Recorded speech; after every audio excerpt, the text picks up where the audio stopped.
Hello, welcome to Gardener's World and the first frosty morning of autumn. As the sun comes up, the garden is really glorious today. I love these clear, bright, cold days. And we've still got flowers which I think have survived the frost. The delphiniums and the helianthus, the dahlias. And some plants are flowering abnormally late this year as a result of the summer drought. For example, this ginger. This is Assam orange, and in a normal year, it will grow about 50% bigger, and the flowers will appear in July and August and be coming to an end now. But actually, they just started to appear a week or so ago. But better late than never. Now, coming up on today's programme, Sue is making changes to her garden and planting for next year. I'm planting salsify, which is a vegetable but has beautiful flowers. I'm hoping these lovely vegetables will bring a bit of life to my border in the spring. Adam visits a garden designed to sustain its beauty into autumn and beyond. I mean, things like the hydrangea, that'll sit there all winter, won't it? It's that sort of form and shape with the frost sitting on it. Yeah. It looks lovely. So, yeah, the solidity of the plants in here do really take you right through winter. We meet an amateur plantsman who has turned what was an ordinary back garden into his exotic oasis. I've tried to recreate some of the lush planting at the back here using hardy plants. And so I've got banana plants here and these gingers. And I shall be pruning a climbing rose and planting for spring colour. Come on, dogs.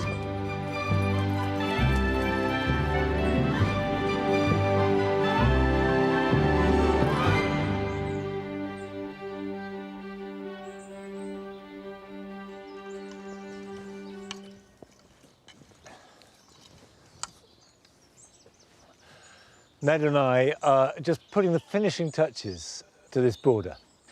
Now, last week, I started the process of completely reassessing and recreating this writing garden. The shrubs have come out, we've salvaged the bulbs, and I can start the process of planting now, because if you can plant perennials and biennials in October and the first part of November, the roots go into warm soil, they get established, and then next spring they will grow away better, and also, crucially, and perhaps increasingly important, they will cope with drought much better. So, first thing to do is to make sure we don't compact the soil.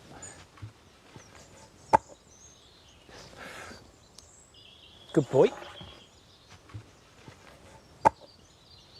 We haven't dug the soil over, but what we have to is spread a layer of mulch.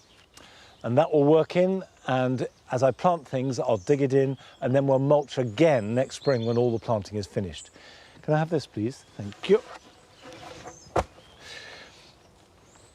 Let's start with these. This is an Astrantia white giant, and it has these multi-petal flower heads tipped with green, and will flower from late May well into July. Now I'm going to couple these with a plant that I haven't grown before. It's Senolophium, or the Baltic parsley. And it has an umbel that rises up about 1 metre or 4 feet. And umbellifers are the basis for the planting. And I'm going to grow it in conjunction with the Astrantia. Now what I have here is a perennial that I've grown from seed. It's still quite small. This is Selenum. And again, we've got this light, frothy, cow parsley-like foliage and a lovely white umbellifer as a flower. And the beauty of this is it flowers quite late in the year. It will start to flower in July and carry on into September or even October. I've got some biennials as well. Now, this is a foxglove, confusingly called Digitalis purpurea, but it's alba, a white foxglove. And this is a white Hesperus, or sweet rocket. And sweet rocket normally has sort of mauvey coloured flowers, but this white version is absolutely lovely. Now the Hesperus likes some sunshine, so this will be over on this side, but the foxgloves are actually woodland plants that like dappled shade. So I will place some of these at the back. Now, don't be tempted to go for big plants. Far better to buy 5 small plants rather than 2 or 3 bigger ones. It'll cost you half the amount of money, and actually they will establish and grow twice as well. Now, every cell in my body wants to plant this. It's the thing I love most in gardening, but I'm going to resist it, because I would strongly advise that when you're planting a new border or revamping one like this, is you place the plants and then go away, go and have a cup of tea even, and come back and reassess it. So give it a break, even if it's a matter of days, because moving plants in pots is a lot easier and better for the plants than moving them once they're in the ground. Right, whilst I'm resisting the urge to plant, let's join Sue in her garden near Swansea, where she's having a revamp too, but for different reasons. I'm trying to recapture the essence of the original garden, where she is fighting the elements in the shape of the wind that blows in from the sea. When I designed this part of the garden, I wanted a long flight of steps down into the next lawn, but it's become a bit dangerous. As my eyes have deteriorated and the sun shines directly at my face when I'm coming down the stairs, I can't differentiate one step from the other.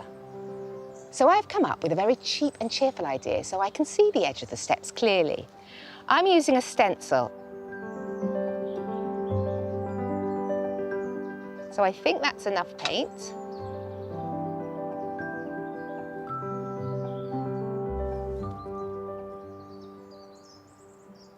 So practice makes perfect, and I've got more to do later. But for the meantime, I've got jobs to do in the rest of the garden. With the climate being mild here, autumn is a nice time for me to do some work to prepare my spring borders, so that in the busy spring months, when the vegetables are my focus, the beds will look good straight away. I've got one border I've been meaning to deal with for ages, and today is the day to take action. This is my wild and windy border. I tend to just plonk plants in and hope for the best, and then the wind comes in and takes them out.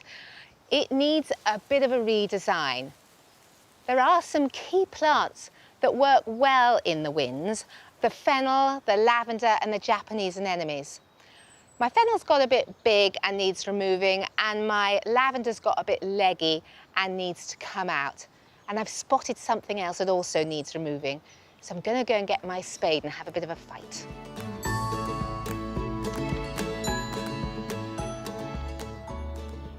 I love Acanthus mollis when it's in the right place, but this isn't in the right place. It's also known as bear's breeches, and these seeds can shoot for up to 10 foot and make new plants. So it's important to get the plant out before it sends its seed. It's important to try and get every bit of root out, but it's difficult and I may not succeed the first time. So in the spring, I'll have to be very vigilant and see if it's coming up again. You can see here, I've snapped a bit of the root there. There's a long bit of root back there. So I'm going to dig it over and see if I can find some more. Oh, look, there's one of the seeds. It's a bit, you've got to be very thorough, and still you might not win. But perseverance will eventually pay off. This used to be full of it, and now there's only a few. Next, I'm going to get on with a job that will give the garden a fabulous boost in spring. I love alliums. They give me flowers when often there's not a lot going on.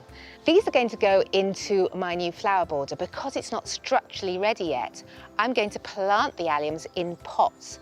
And then when they grow and they poke their heads above the soil in spring, I'll transfer them into the border to exactly where I want them.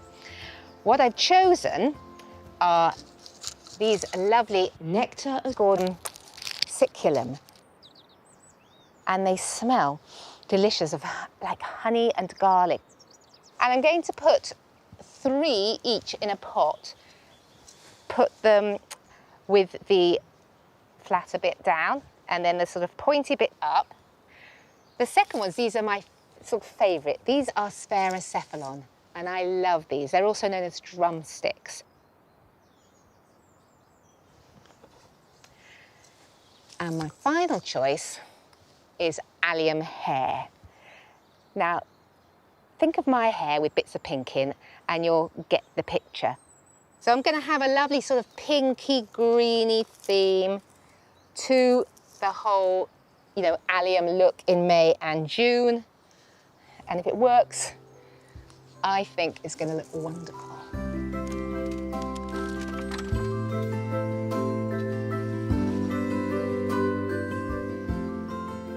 I'm going to water these later and put them somewhere sheltered. Got a real sense of anticipation for the spring. With the lavender removed, I can now get on with adding more plants to my bed. But to keep it affordable, I've gone round the garden, finding plants to fill in the space, making the most of the resources I have and growing the rest from seed. To make the changes to this bed, I've decided, so I don't make the same mistakes again, to make a plan. And I've marked where the wind will run through most ferociously. So that means that I have to put certain plants there. I'm going to have to pack the plants in quite tightly because this also helps them to support each other when it is windy. I found by painting the colours in, I get a really good idea. So this is just part of the border and what I think it might look like in spring. So I've got the Lavateria pink, I'm putting in white foxgloves. I've got the Cotinus, which is purple. And it shows me what's missing and what I could add to the picture to make it even more glorious. So now I'm going to get on and plant it. This is a very free draining soil and I'm in a very mild climate. So it's all right for me to plant lavender at the end of the season like this. But ideally, they should be planted in spring, which is what I'm going to be doing with the rest of them, as I've still got some annuals flowering where they're going to go. I'm just going to pop it in, pop the soil back in, going to do some firming in, and then give it a quick water. Next, I'm getting in a tall thalictrum to give me the colour spectrum I'm looking for.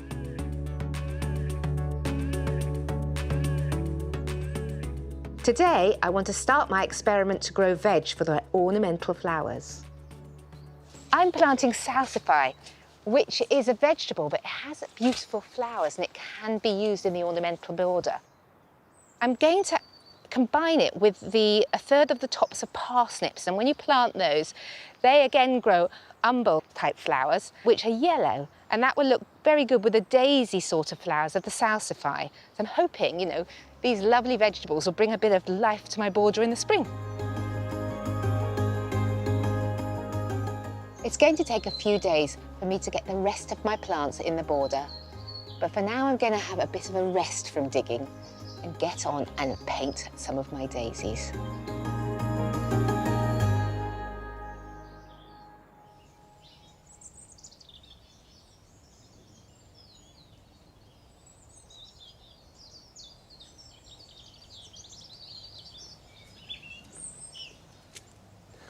Well, I wish Sue good luck with getting rid of her acanthus, because here in the dry garden, it has become a weed. I mean, it's a lovely weed. Acanthus is a wonderful plant, but once you've got it, it's really difficult to get rid of. Now, it's time to prune this climbing rose. It's a hybrid tea climber called Caroline Testut, and it's got wonderful, blousy pink flowers, looks really good. And the best way to tell the difference between a climber and a rambler is a climber tends to have larger flowers and quite often will repeat throughout the season, whereas ramblers tend to be a mass of small flowers that just flower once, usually around about July, and that's it. And there's another really important distinction when it comes to pruning, because climbers grow all their flowers on new shoots. What that means in practice is a shoot like this will not produce any flowers at all next year, but it will produce shoots that produce flowers next year. Now, the more vertical the growth is, the less side shoots it will have, and it's the side shoots that have the flowers. And this is a good example. That will not have any flowers at all. Whereas if I bent it down to the horizontal or even bent it over, you'll get side shoots coming up, growing vertically, and each one of those will have a flower. Probably the thing to do is to tie it in like that at 45 degrees so we get some vigour, because it's sort of vertical, and quite a lot of flowering, because it's sort of horizontal. And what I want to be thinking about is the structure. So these dark greyish brown shoots are the permanent structure, and now is the time to replace them if you want to. The ideal is if you have a good fan shape coming from the ground up and then lots of side shoots coming off it.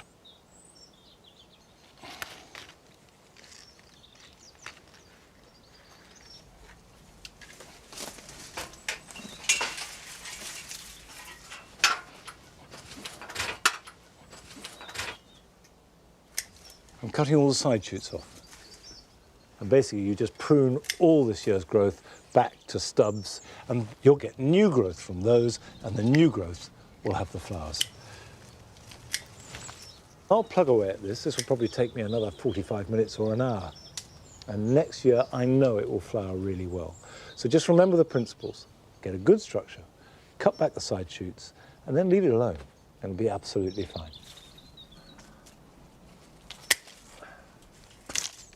Okay, I'll tidy up, which will be quite tricky, but while I'm doing that, let's go and visit one of your gardens. Hello, Gardener's World, and welcome to our garden in the Nene Valley of Northamptonshire. We are Kat and Tim, and our Ukrainian family we have sponsored since May, Olya, Andriy, and Bohdan. Wait, hello! In our house, we have always loved homegrown vegetables.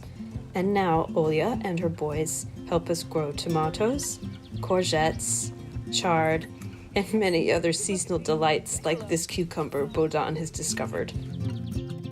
Tim is the main chef in our house, and he loves to cook Italian food. So, our garden is devoted mostly to growing several varieties of tomatoes, so that we can make liters and liters of passata for his fantastic meals.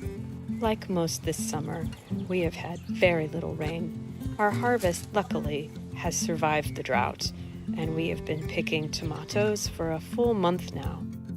Once our tomatoes are ready to harvest, we roast them in the oven with olive oil. Andrei is now pureeing the roasted tomatoes through a mouli. One gardening trick I like to use is to layer cardboard over newly planted and watered plants. I dampen the cardboard fully, anything from delivery boxes to cereal boxes, then I layer it thickly with mulch. The soil stays damp longer, and this cuts down on watering and also helps to keep the weeds down. We hope you have enjoyed a short tour of our garden. Thanks for watching, Gardener's World.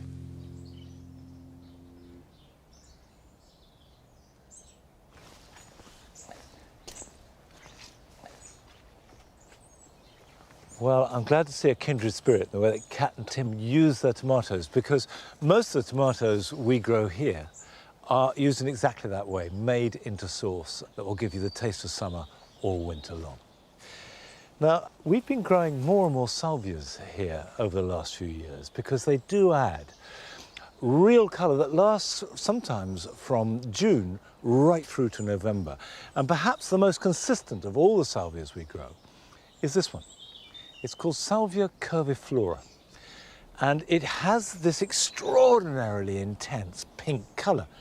It's almost magenta, that pink which has so much blue in it that it's almost not pink anymore. But actually magenta, which is a much reviled colour in a garden, I think is really useful for setting off other strong colours around it. And it's brilliant at making purples and reds and golds pop and become more intense. So curviflora has become really useful here in the Jewel Garden, as well as being lovely in its own right. I grow, I suppose, about 6 or 7 different types of salvia, but we went to visit a grower in Ceredigion who has become a salvia expert simply through love of the plants, and now she has nearly 100 of them. I love salvias because they are so varied in colour, height, form, leaf, smell. They come from all over the world, and there's a certain challenge because it's an enormous family and you could never possibly collect them all. They flower for 6 months. They only require a bit of deadheading. There are a lot which are thought of as tender, which will actually take -5 with a bit of mulch. And the tender ones will give you fresh colour in your garden right up to November when pretty much everything else is gone. And they attract lots of beneficial insects. I'm Vicky Weston. I have a salvia nursery here on my 3-acre site, and I grow between 70 and 100 varieties of salvia.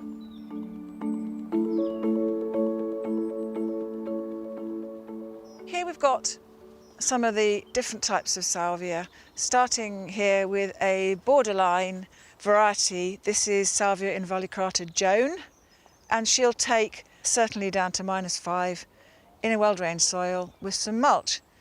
This is one of my absolute favourites. This is Salvia leucantha, known in English as willow leaf sage. This is tender, so I plant these out in the spring and I will take them inside in the winter. And these beautiful stems will arch out to sort of 2 feet with the white flowers, and this is very, very furry. Over here is a whole bed of small-leafed, shrubby-like, totally hardy salvias, the only difference being the colour, going from cherry pie through glacier and raspberry royale. And those I just leave, I don't cut them back.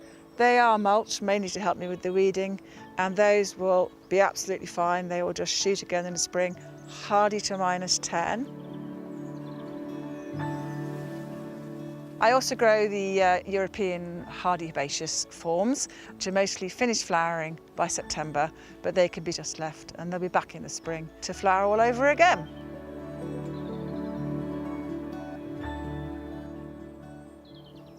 I started the cello at 5 before I really knew what a cello was in a non-musical household. I went to specialist music school. It was all going to be cello. I never anticipated doing anything else. And then the pain started. It was discovered I had a tumour on my spinal cord. I'd had 2 babies by then, and so it had got quite bad. And it was operated on, but I've been left with chronic pain and tremor. It's been said many times, but the power of the outdoors is not inconsiderable. And it's now going to be prescribed, isn't it? And so it should be, because if I couldn't get outdoors every day, I think I'd be finished.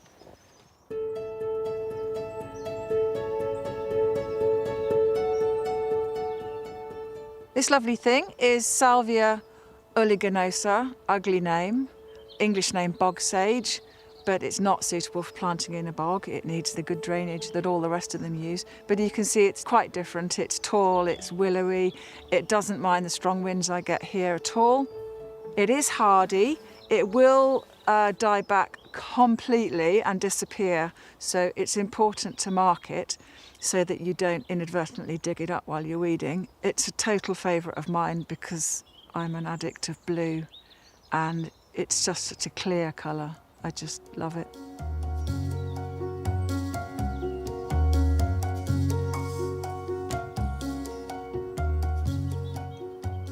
Salvias are now a huge part of my life, and I've got to know them so much. I can tell from the leaf sometimes which variety it is.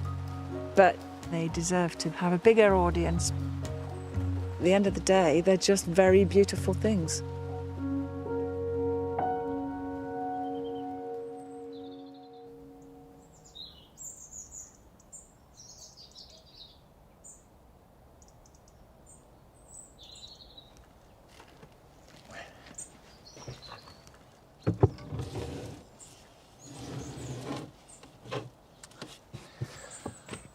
Well, I certainly noticed on my salvias, and I don't know if Vicky did too, that they seem to take the heat wave and the drought this summer perfectly well. They didn't grow so big, but I didn't water them, and they were absolutely fine, and they're still flowering.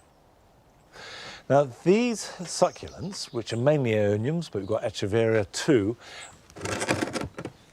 both need good drainage and hate being too wet. They're fine outside in the summer, and in fact, some are relatively hardy, but the aeoniums are not fully hardy, so they need to come in, and they need to be bone dry.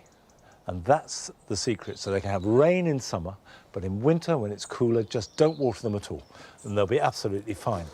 Now, they're in these very heavy pots, so I've wheeled out Betty. She has been with us for about 10 years. I don't know why she's called Betty. I didn't call her Betty, but it's stuck. And it's incredibly useful, because what Betty will do is turn on her own axis. Look at that. And just whiz her around. There we go. So these now go into the wooden greenhouse, where we keep it frost-free, but that's all. We don't try and heat it up as such. And then they can come out in April. These yellow crocus-like flowers are Sternbergia that flower now in autumn, and they just give this intense flare of colour. And behind them, the saffron crocus. And it is incredible when you think that saffron is produced just from these tiny little stamens. It's such a precious thing. Right, still to come on today's programme. Adam visits a garden full of the shapes and colours of autumn.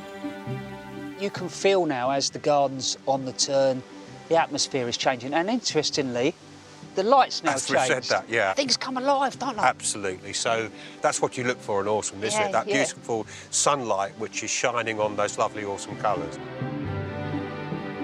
And we meet a gardener who combines arid, lush and traditional planting to dramatic effect.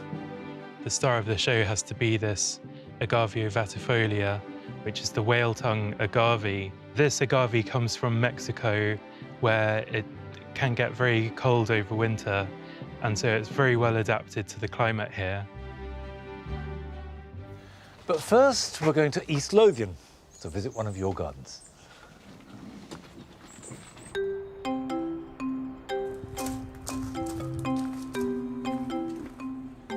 Welcome, Gardener's World, to our little garden. We want to show you how much can be done in very little space. We're twins, and I am Helen and I am Morna, and we live in North Berwick. Helen is responsible for all the flowers outside, much admired by passers-by, but I have what I call my little greenhouses, the interior windowsills with citrus plants, etc.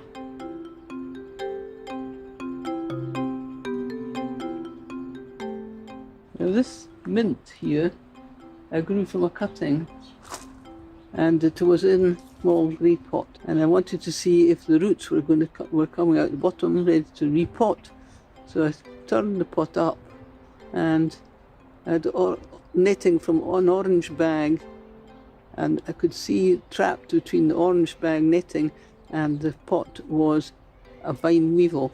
Couldn't get through. So that's a very good tip for protecting your plants from vine weevil.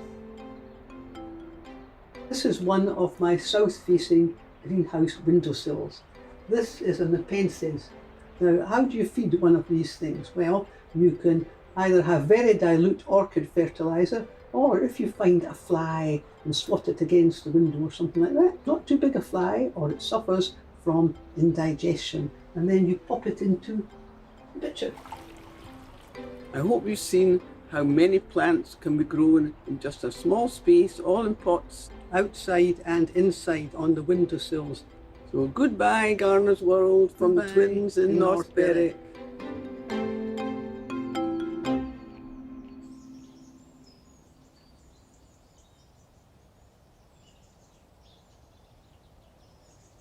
Well, thank you, Helen and Morna. And your garden is lovely, and a great tip about keeping the vine weevil out. Now, of course, this time of year, with the cold, comes fantastic autumn colour, if we're lucky. And here at Longmeadow, by far the best at the moment is this giant fig. For about 3 or 4 days, it's the best thing in the garden. And I do know that the next time we have some wind and rain, they'll all come clattering to the ground. Now, Adam went to Essex to visit a garden which doesn't just allow its garden to fade into autumn, but deliberately plants for it and celebrates it.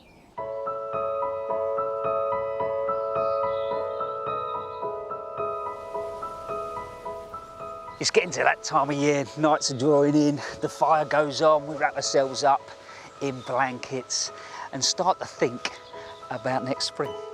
The gardening year is not over.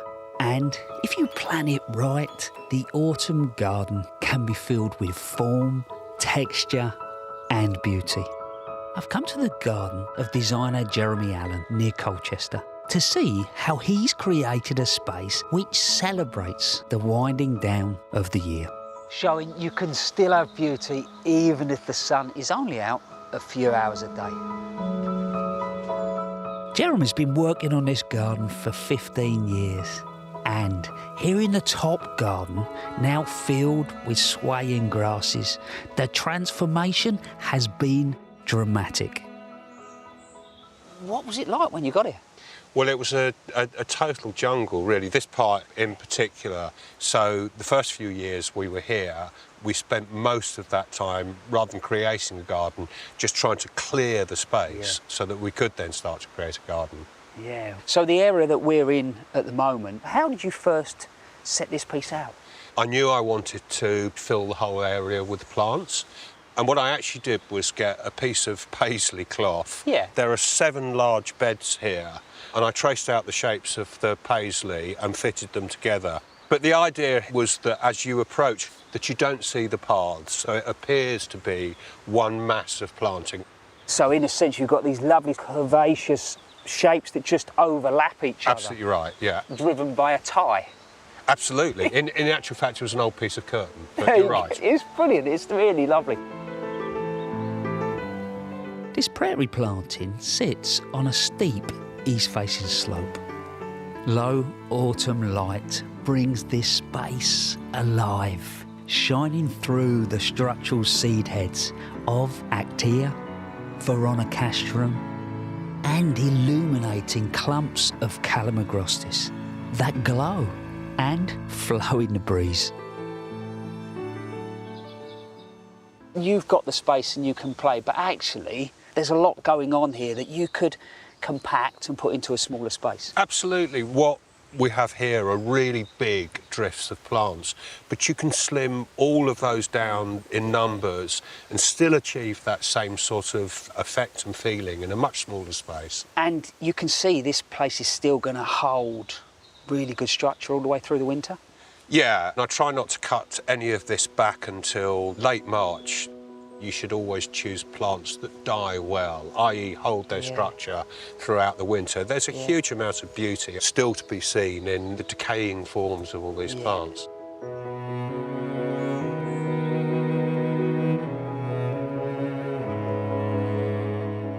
Further down from the loose and flowing top garden, Jeremy's laid out an area of more formal planting, including this long herbaceous border, still holding its colour and interest late into October.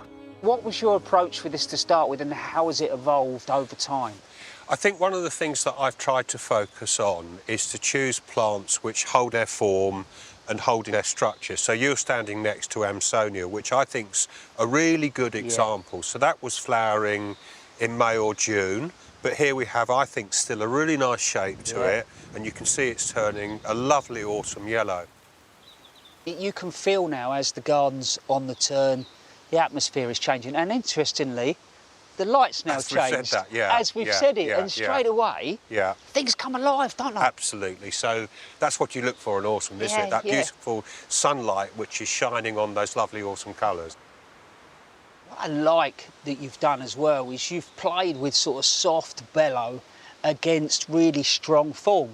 I think that the solidity and architectural form that the hedges provide are a really important element in the garden. During the summer months, the floral colour in front of them looks absolutely lovely, but it's that definitive shape that helps carry you through the winter when there's so much less else to see.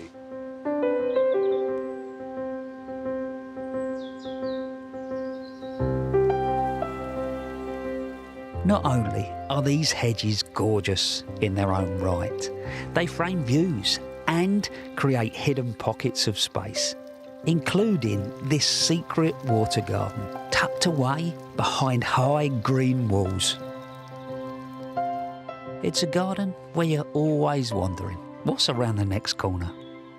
Every twist and turn in this garden, there's a surprise. And here, Jeremy's turned an old ditch into a bog garden. And what I love about it is not just these zigzagging boards that are beautiful to move across, but you're looking down on the plants, so you have to engage in a slightly different way. And every time I go and look round one of these gardens, there's something that catches my eye, and I think I can take that idea home, put a twist on it, and call it my own. And I think this is just that.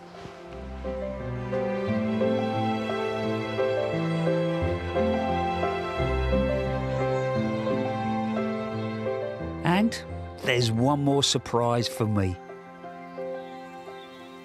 You got a shrubbery, mate. I have. And not necessarily looked upon as being the coolest thing in the world. Actually, I'm really happy to be able to create something which I think looks good and isn't particularly fashionable. It's nice to do something different. What's not to like about being completely enclosed by all these plants in here? We're just on that turn. There's still some flowers holding on. I mean, things like the hydrangea, that'll sit there all winter, won't it? Definitely. And when you get a heavy frost, it's that sort of form and shape with the frost sitting on it. Yeah. It looks lovely. So, yeah, the solidity of the plants in here do really take you right through winter.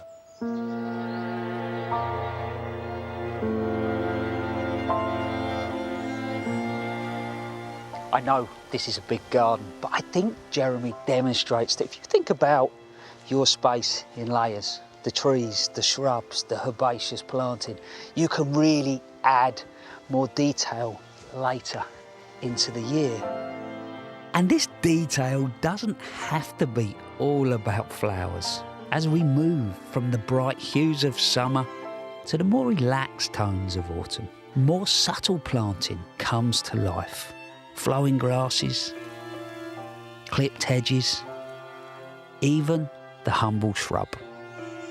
You wouldn't mind having a wander around here in the winter.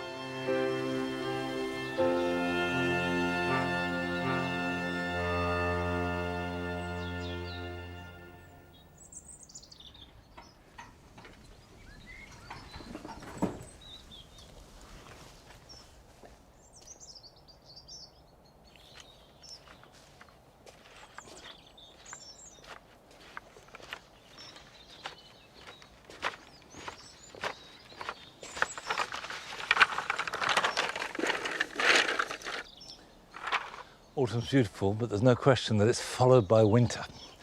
And as soon as those first frosts come, the vegetable garden shifts. And the first frost last night has had its impact. You can see the courgettes have been burnt, the French beans, those leaves are turning black. The Florence fennel is not really hardy, a little bit hardier than the courgettes and the beans, but they too will rot in the wet and the cold.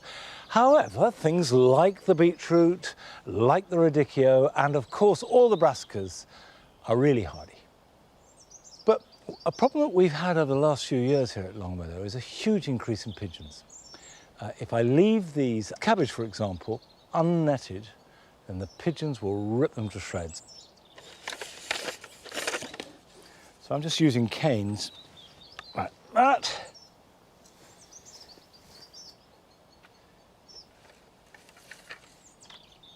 I've got two varieties of cabbage.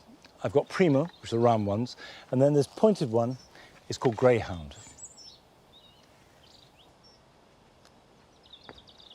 Right, that's the support.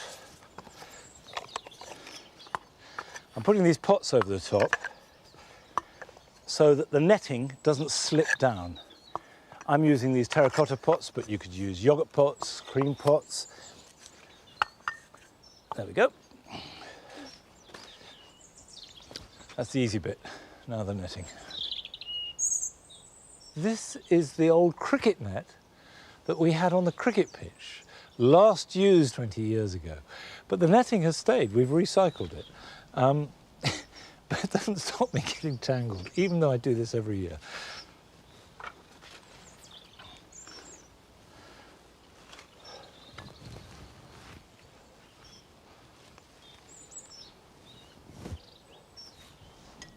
Now, of course, if you don't have a net, or don't want to use a net, you can use a scarecrow.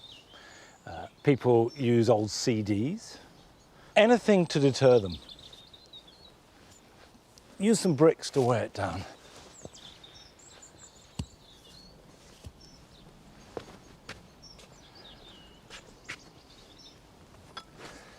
It is important to make sure that it's taut, so birds won't get caught in it, and also so the pigeons can't land in it, weigh it down and eat the cabbages through the netting. I accept that my netting isn't going to win any prizes. It does look a bit rough. However, it'll do the job, and that's what matters, is to keep the pigeons off long enough for us to harvest them before they do.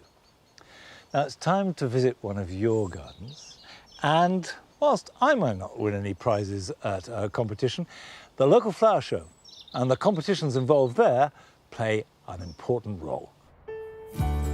Morning, it's Hannah here from Catsfield, East Sussex. I'm up really early this morning to prepare for a local village show, and I thought you might like to join me as I collect things to enter. So I only started entering village shows this year, but I've got so much out of it. I have 2 little boys and I can't spend a lot of time preparing, but I just wanted to share that it's still possible to enter, even if all you can do is get up on the morning of the show and dash around the garden and see what you can find, which is exactly what I'm going to do. So I've got a lovely pumpkin here, and I'm going to take some of this beautiful chard. Oh, there we go, that looks pretty good. Now, I was hoping to enter some dahlias because they have been so good this year, but this is the best I've got. Not really up to scratch, but the category is the best dahlia in my garden today, so I might just enter it anyway. And finally, we've got this giant Tromboncino squash, perfect for the funniest shaped vegetable category. I'm going to go and get all this cleaned up nicely now, ready to display. Wish me luck, chickens! So I'm just back from the show. My basket of veg, I got second prize. For this, I got first prize. But the biggest surprise of all was that I got a first for my dahlia, which I was not even going to take. So it just goes to show that your entries don't have to be perfect, and it really is about just taking part and putting in what you've got.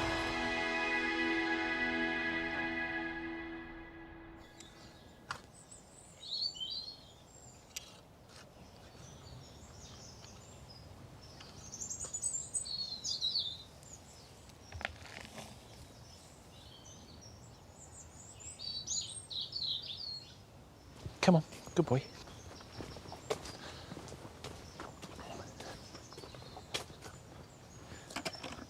I think that's a pretty good result, Hannah. It certainly shows that whatever garden you've got, sharing and taking part is half the fun. Now, this is the Long Walk. It's a grandiose name, but it's simply because it's long and there's a path and we walk down it.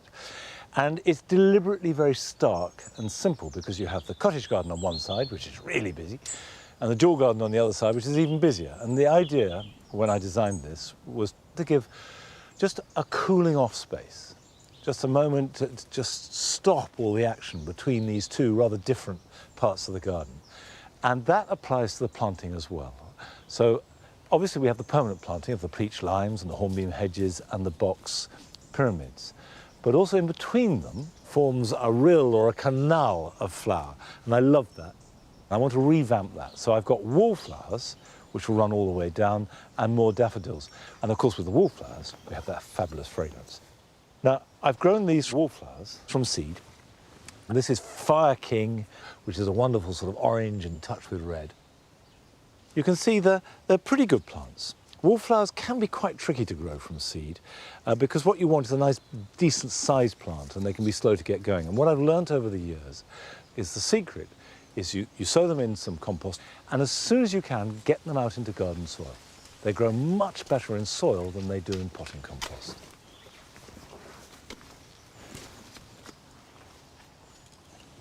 Pop that in there like that. It's too late to grow any from seed now. They need to be sown in spring. But you can buy wallflowers as plants, bare root.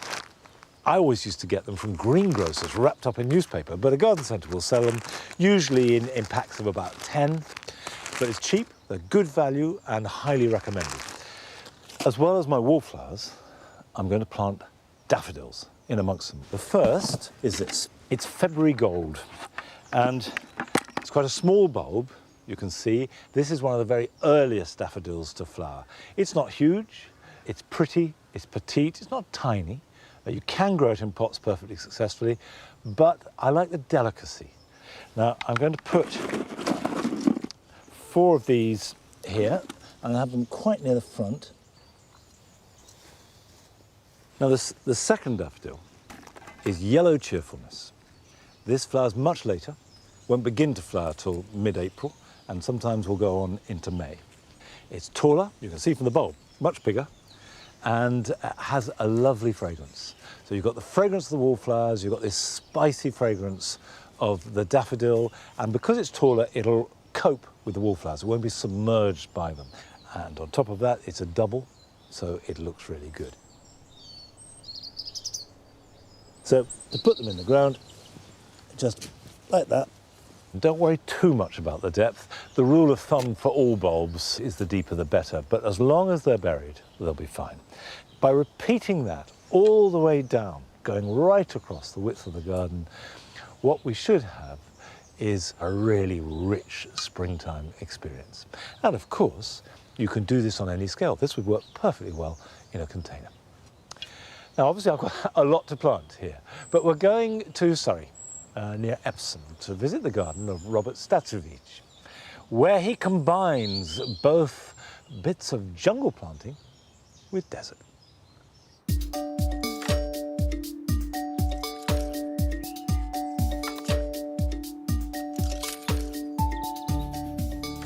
When I first moved here, I thought, what better thing than to create this sort of escape in the back garden where I'm in my own little oasis away from the world.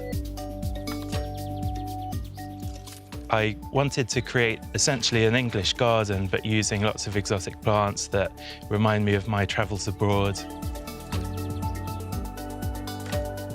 I wanted to create a very biodiverse space, something that attracted wildlife but was also dramatic and interesting. So the garden is 19 metres by 8 metres. When I moved here, it was a blank canvas and there was just a deck, a lawn and the cabin here. I replaced the lawn with a large pond and a path that curves through the garden, leads you on a little bit of a journey. I've got lots of arid plants at the back of the house. The end of the garden, it's north-facing up against my cabin, and so I've used that shadow to grow lots of ferns and other moisture-loving plants. I have a palm halfway through the garden, which is a Washingtonia, and that's a palm that comes from the desert. I included it here because it blurs the boundaries between the arid-loving plants and the moisture-loving plants. Looks very exotic.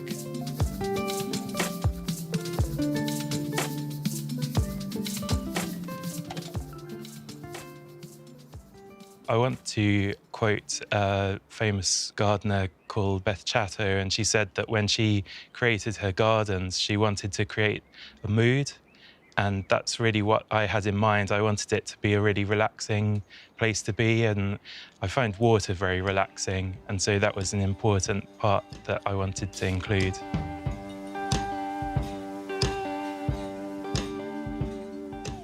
I have one very large pond, 2.5 meters across.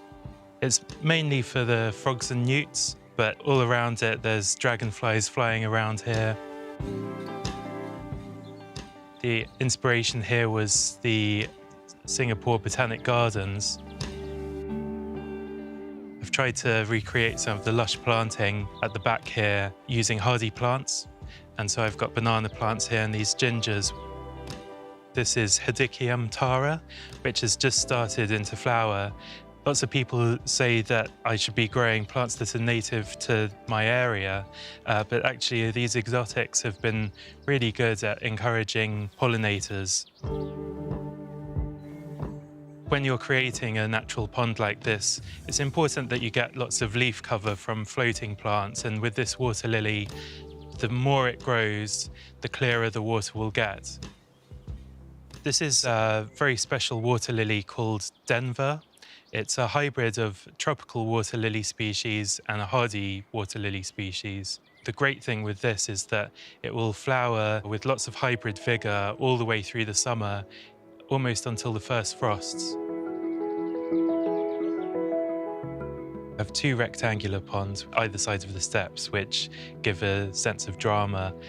In one of these ponds, I have a really stunning water lily with really dark red flowers. It's called Black Princess. And also, because 3 ponds aren't enough, I have 1 small pond by the house with a water canna called Erebus. So it lives as an aquatic plant with glaucous leaves emerging from the water, and then these amazing sort of pinky peach flowers.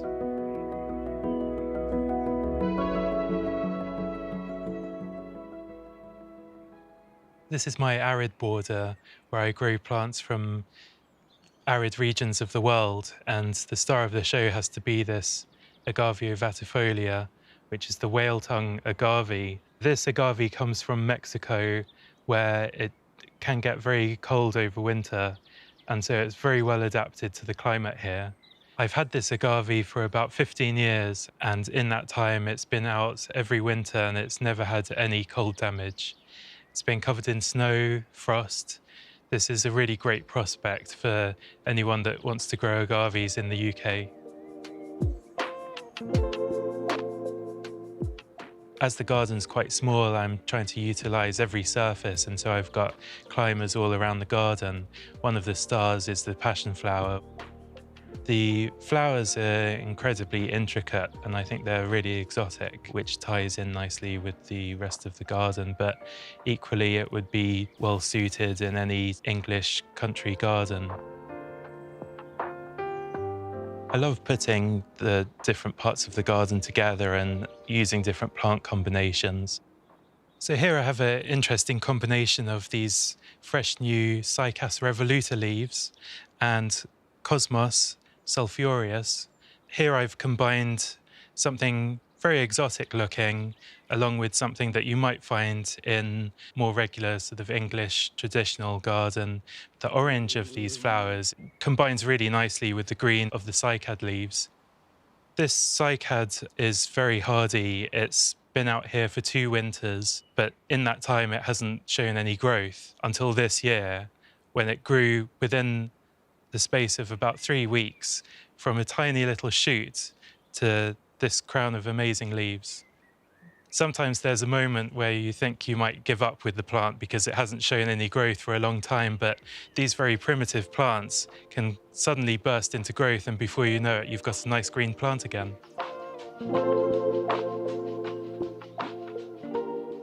I'm really proud of my garden. It's been a lot of work, and I can say that now everything's in place, I'm hoping to really enjoy it much more.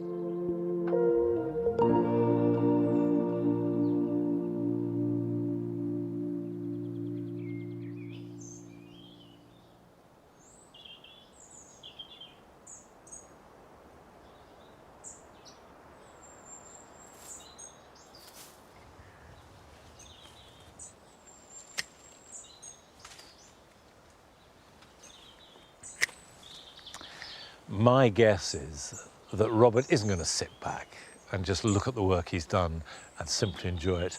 Someone who loves gardening as he does and with his passion for plants is going to want to plant more, to garden, to stay involved, maybe create a new garden. Now, the wind is picking up, and it's probably a timely moment if you've got buddleia and you live in an exposed area, just to trim it back. Now, this is not the final prune, but if you just take stems and reduce them by about half, that will do 2 things. 1, it will stop them breaking in the wind, and 2, you avoid root rot. Now, when you get lots of growth like this on a buddleia, the wind rocks it, and it acts as a sail. And the roots that are holding it steady can break, and that will affect next year's performance. So by reducing the amount of top growth at this time of year, you are protecting it from the worst of winter storm.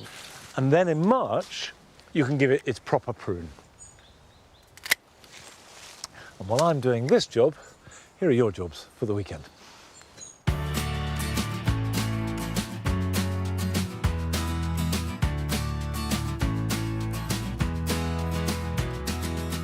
Now is the time to plant Hippeastrum, or better known as Amaryllis, for flowering at the beginning of next year. Use a very free-draining compost, and you don't need too large a pot, just large enough to hold the bulb. And make sure that at least half the bulb is sitting proud of the surface. Top it up with some grit, which will help drainage and make it look good, and put it somewhere warm and bright, and the warmer the better.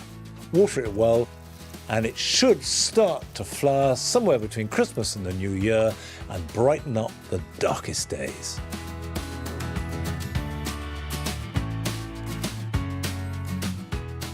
It's a very good idea to insulate your greenhouse with bubble wrap to protect it from cold weather, save money and protect plants. However, before you do this, it's important to clean it. Brush the floor, scrub down the framework, and then clean the glass to let in as much light as possible. And this will also remove any fungal or disease problems that have accumulated over the summer months.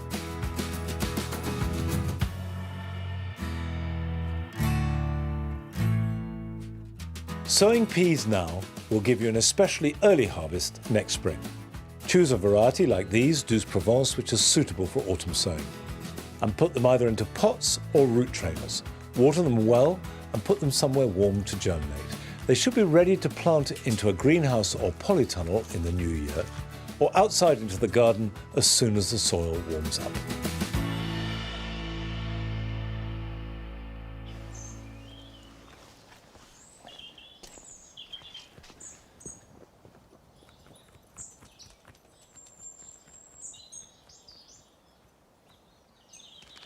This is one of my favourite eating apples. It's called Jupiter. And it's got, for me, the perfect balance between sweetness and that necessary acidity that just gives a little bit of bite and depth to an apple. And it lasts really well, so it's worth picking carefully to store. This year, it's one of those apples that is a bit smaller than normal because of the drought, but the taste is very intense and good. And this bright red, distinctly small one, and is always small, is Gala, which is one of the last to ripen. Although it's bright red now, that will stay on the tree for another week or two. That's it for today. We will be back next week on Friday, but still at the later time of 9 o'clock after Autumn Watch, for our last programme in this series, so don't miss it. I'll see you next Friday. Till then, bye-bye.